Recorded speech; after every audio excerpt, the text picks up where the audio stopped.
Around 2 years ago, I posted my third video on a specific villain, being William Afton of Five Nights at Freddy's fame. While nowhere near my top 5 favorite videos I've ever made, it was a video where I began adding humor and my quirks in my scripts. Again, it's not the best video I've done, but still a pillar to what I'd become. But that's not where we're here. You see, since I've posted that video, there have been two really good fan works that have made the character of William Afton so much better. Two fan works that have made him more hateable, more entertaining, and more egotistical than he already was.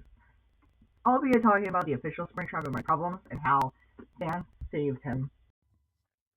Well, seeing as we'll be talking a lot about fan content, it'd be a good idea to give y'all a refresher on my current thoughts on Springtrap. FNAF 2 and 3 are where his character peaked. In FNAF 2, we see the heinous stuff he gets away with. The game gives you a great sense of powerlessness when it comes to death minigames because it's in the past. You forget its flashback before it snap cuts back to the title screen. And I like his design being so simple, having black eyes and nothing else. You don't know who this guy is or why he's doing this. All you can do is helplessly watch. FNAF 3 greatly expands on his character, this time being the main focus of the game. The main way you defend yourself is through audio cues of a child. A Springtrap hurls back and tries to snag another victim. After every night, you watch him dismantle the Night 4 animatronics, probably trying to avoid any semblance of punishment. However, in one of my favorite moments in gaming, his victim's ghosts chase him down and put him in the same suit he killed him in for eternity. And all the promotional material for this game, this creature looks like he's in pain and desperately trying to escape. Even then, he's proving to be very cunning, hiding in plain sight in some cameras. Overall, these games portray Springtrap as a crafty threat who wishes to avoid any consequences no matter the cost. Then we get his sister location. Look, on paper, I like the idea how they take Springtrap. William had to know about the animatronics. He'd probably be experimenting with that idea. However, and I know how stupid this sounds, but I can't believe he got all this money to make these hidden 10-foot robots under his house. And I know Freddy Fazbear's is government funded, but nobody but William knew about these. It just makes it look really ridiculous. I like all his kids, especially Michael, who's so disgusted by his father's actions that he goes around undoing his deeds.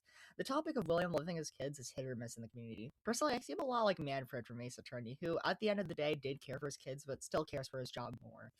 It's shown in Pizza Sim that William and Elizabeth still love each other. That's gotta mean something. Speaking of Pizza Sim, yeah, not only does he look like Simon Seville, but I can't take him seriously. You can have a villain that's serious, taken serious, and be comedic, but only if the series is comedic in tone. While FNAF does have its own sense of humor, it's not known for being silly. For Pete's sake, when William's burning alive, he looks like that one Elmo meme. I think I've made my point. William Afton was a very serious threat turned into a joke. I don't think he became awful, he's just a very B-tier villain.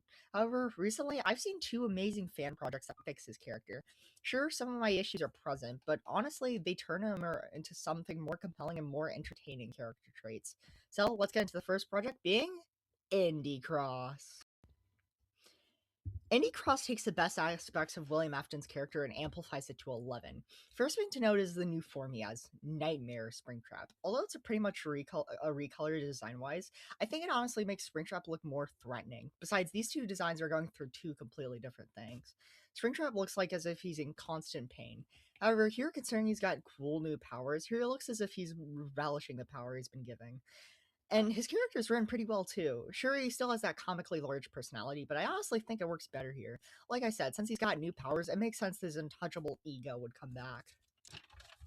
I also like how they drew attention to his parallels of Frisk too. Oh yeah, in case you haven't seen, this is Frisk from the Genocide route. And how does the Genocide route start? From curiosity. The curiosity to take all these characters' happy lives and rip it apart. And that's how Springtrap's story started too. Both ruined so many lives and hurt so many people, all from their untouchable egos. However, there's a difference. You see, you may notice Frisk is Love 19 and not Love 20. There's still hope for Frisk. Like what Sand says, it's never too late to change. Except for Springtrap. Springtrap has finished his genocide route, unlike Frisk. The primal demon to hunt and to kill can never leave his body. No matter what, he can never escape the suit that tortures him, and so many others. Oh yeah, there's also the super cool fight scenes as well. Go watch Indie Cross, you won't regret it. However, I don't think this is the best interpretation of Springtrap. Don't get me wrong, he's phenomenal, but I do have some nitpicks. Namely, at the end of the day, this is still comparing two completely different games by two completely different developers. Now, don't get me wrong, that's what makes Indie Cross special, but he still gets an A tier for me. But if only we had this Springtrap, but like completely FNAF.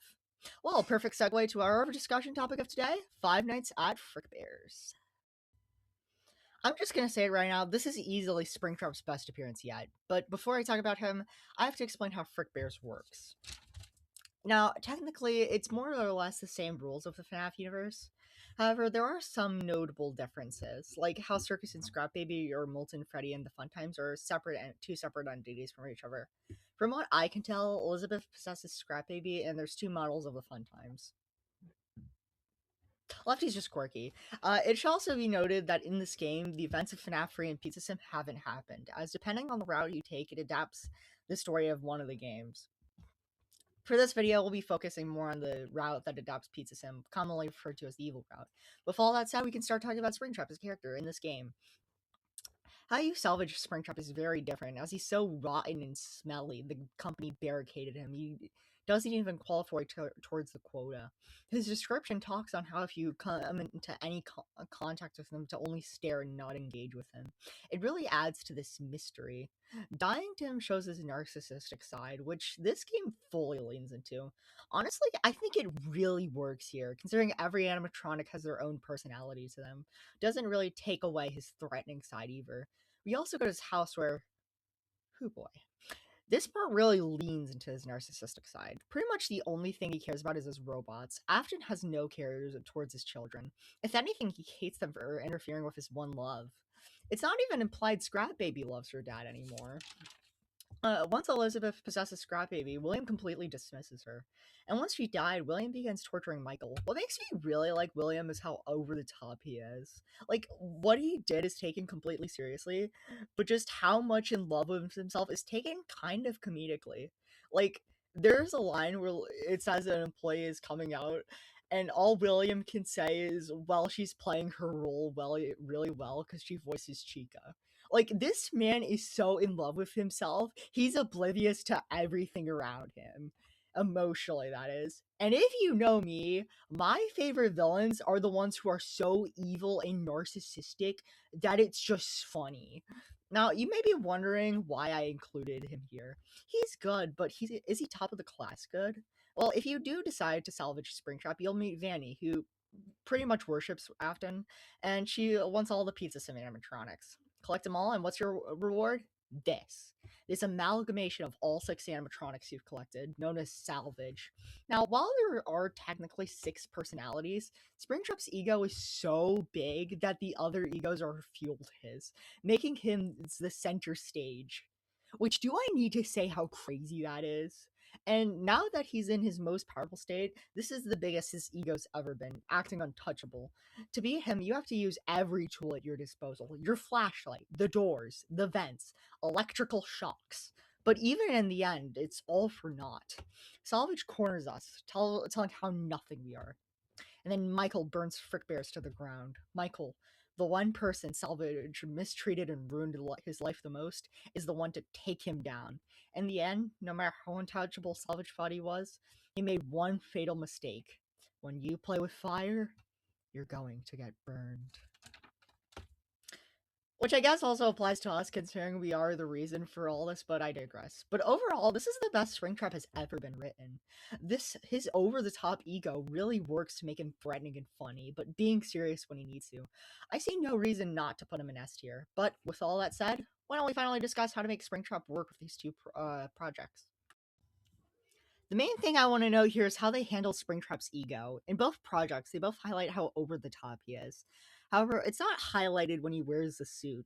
Spring Bonnie should be a punishment above all else. The suit, that is, not himself. He also gets a transformation in both, which is where his ego shines. Springtrap is at his best when he comes off as the hardest threat you'll ever face. I'm not saying they should bring Springtrap in the games, but the movies should take notes. Overall, these two iterations just make me love Springtrap. So yeah, if anything's to take out of this video, go watch Indie Cross and play Frick Bears.